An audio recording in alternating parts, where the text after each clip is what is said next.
La communauté de communes Vallée de l'Hérault s'est engagée dans une démarche de projet de territoire nommée Vallée 3D en 2016. 3D pour démocratique, durable et digital. Je me trouve aujourd'hui devant le local de l'ancien supermarché Lidl à Saint-André-de-Sangonis, dont une partie, environ 500 m², seront utilisés pour le développement de cette coopérative numérique. En 2019, au premier semestre, une enquête a été conduite par la communauté de communes pour mesurer la faisabilité, l'opportunité et l'intérêt du territoire pour engager cette démarche.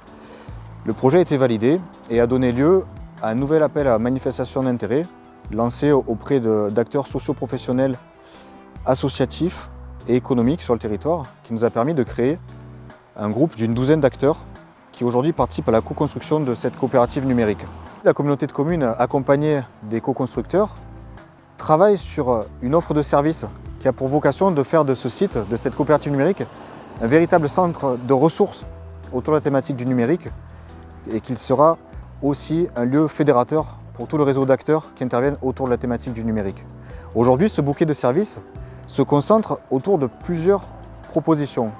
La première proposition, c'est de créer un site à destination des porteurs de projets individuels ou collectifs, mais aussi des entreprises qui viendront chercher des ressources pour développer leurs projets autour de la thématique du numérique.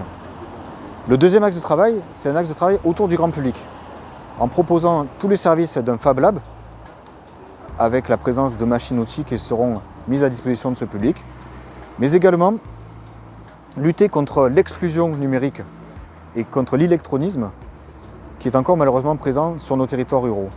Le troisième axe de travail, ce sera la création de liens entre la thématique du numérique et l'environnement à travers le développement de gestes qui vont en faveur de l'écologie.